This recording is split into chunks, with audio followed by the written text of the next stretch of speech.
Hello and welcome to the Django GraphQL Query Fundamentals course. My name is Xander. This tutorial is part of a whole course playlist available for free on YouTube.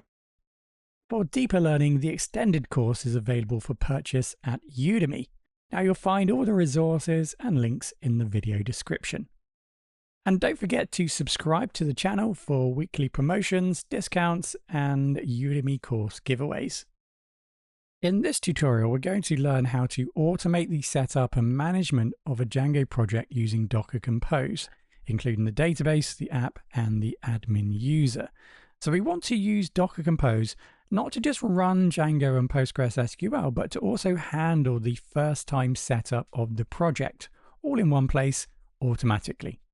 Now, if you have used Django before, you already know the general process is that you have Python installed on your local machine. You then go ahead and create some sort of virtual environment. You then need to go ahead and pip install all of the Django dependencies needed to run our Django application. And then you can go ahead and actually create a new Django project. And that seems like quite a big setup just to create a Django project. So what we're doing here is we're going to run and build everything from within the container, including the actual initial setup of our application. Right, so let me just show you the final outcome for our setup here. So within our Django service, we've created this command section, and these commands are going to run once the container has started. So these are shell commands, so sh, and this flag here.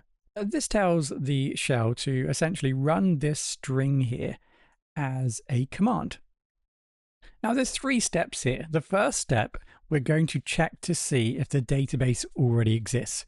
If the database already exists, that generally will mean in the context of building and managing our containers that the database has already been initiated. Therefore, we don't need to go through the initial setup of creating the database, creating our application, and so on. We can just start the Django development server and then continue from that point. Right, so here in the code, we first check to see if a user exists in the database. That's how we're going to check to see if we have already set up the database. If a user does exist, that's probably a good indication that our Django service has already started or it already exists. So we just want to restart the container and run the server.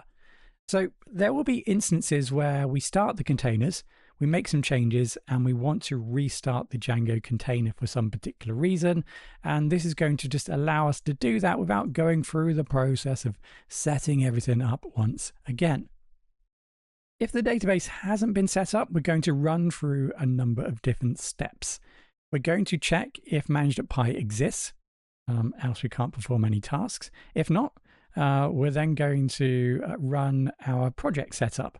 So if we don't have a manage.py file in our project file, then we probably don't have a Django project. So we're going to create our initial project. So we're going to run Django Admin start project core dot, and that's going to create our Django project. Now we're going to run an if statement here, obviously, to ensure that if this does already exist, we can skip this step. The next step, we're going to check to see if the app folder exists. Have we created the app that we're going to run and need? And if it does exist, we'll skip this step. If it doesn't exist, we'll go ahead and create it. Now, typically, once you've created a new Django project, the first step is to run migrations. So first of all, we're going to remove any default migrations we may have created.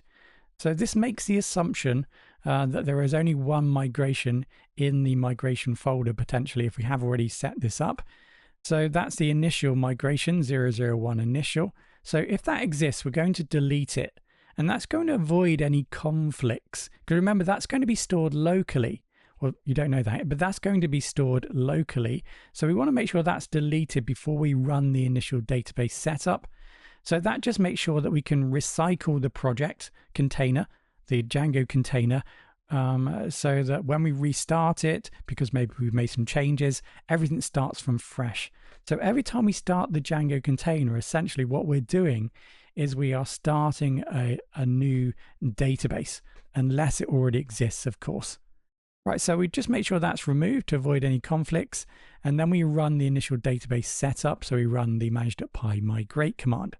Remember, this migrate command is just going to migrate all the initial Django models to the database that are needed for management. And then we can specifically select the app that we want to migrate. So we go ahead and run make migrations after potentially selecting the app we want to make migrations for. And then we can go ahead and use the fake option to mark that the migration has been applied without running it. Now, this is some advanced Django stuff here. I realize that if you're new to Django, but essentially what's happening is you'll see that we're going to populate our database with a set of fixtures. So we're not actually going to populate the database through Django models. We're going to create, when the database initializes, we are going to populate the database with some data and some tables, and then that's just going to be mirrored to our Django models, but we don't actually want to migrate them across to the database, so we just fake the migration. So we tell Django, oh yeah, it's been migrated to the database, and just continue as normal, but of course we haven't actually migrated, we're just faking it. So that just makes sure everything works nicely to begin with for this particular project setup.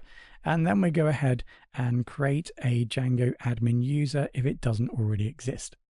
Right, so that's what this set of commands is performing. And then finally, once everything's sorted, we'll go ahead and we will start the Django server.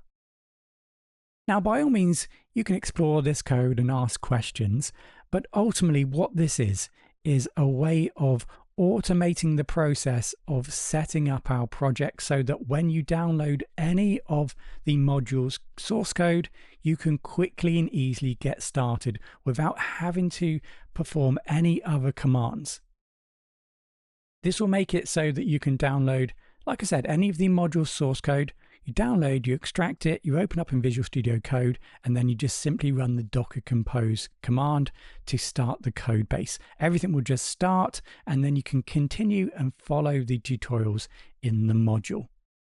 Before we start this, we're going to need to make sure that there is a folder on our container that is being mapped across to a folder locally here so that we can share files and also then develop locally, but then obviously run that code within the container. So what we need to do here is to bind a folder in this container to a folder here locally. So let's do exactly that. Right, so let's create a new volume, a bind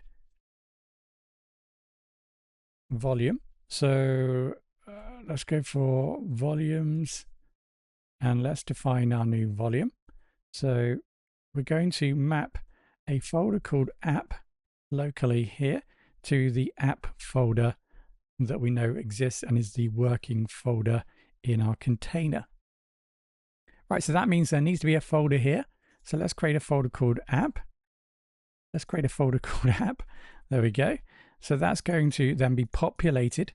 When we initially run the container and run our Django project, etc., we're going to find that that will get populated by these commands running and creating a new Django project on the container. Remember, what we're doing here is we're mapping this folder to the container. Anytime that folder changes in the container, it will be then reflected here in this folder locally. Anytime we make any changes to any files or folders in this folder here locally, it's going to be mapped across to the container.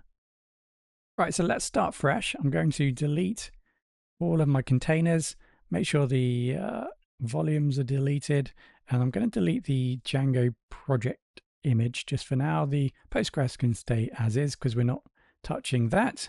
And then let's go ahead now and run this. So let's run the same command again, docker compose up build.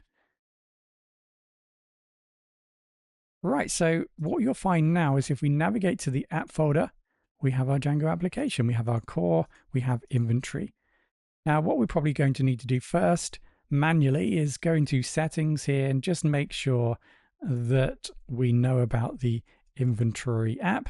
So we're going to just tell Django that we have this app called inventory we've just created. We could have set that up programmatically here in our command, but that's just a simple task that we need to complete to make sure that Django is aware of this new project inventory. And then second to that, we are going to need to go into settings, and then let's move down to the database here, and let's replace this with our new database settings so that we can connect to our Postgres database. So this is what we've got here. Our engine is going to be Postgres SQL backend, and then we're going to call this, well, the name's going to be inventory. So that's the name of the database. Remember, that's already been created through the commands here. So inventory. And then we have the user and password set up. That's what we defined in our service. And then the port is 5432. Remember, that's what we're mapping across so we can access the Postgres container. Now remember, I've just made those changes and they are now live in the container because these files are mapped across. Any changes I make to any of these files or folders, it will be reflected in the container. Right, so if we go back to Docker Desktop now, you can see that we have containers, and this time we have both of them running. So if I move into our Django app container here, it looks like everything is running. So we can test that now, of course. Right, so if you head over to your browser, type in localhost :8000, that then should confirm that Django has been installed correctly and is running. In this tutorial, we've seen how to set up Django and PostgreSQL using Docker Compose and how to automate project and app creation, handling database migrations, and even creating an admin user, all inside of a container.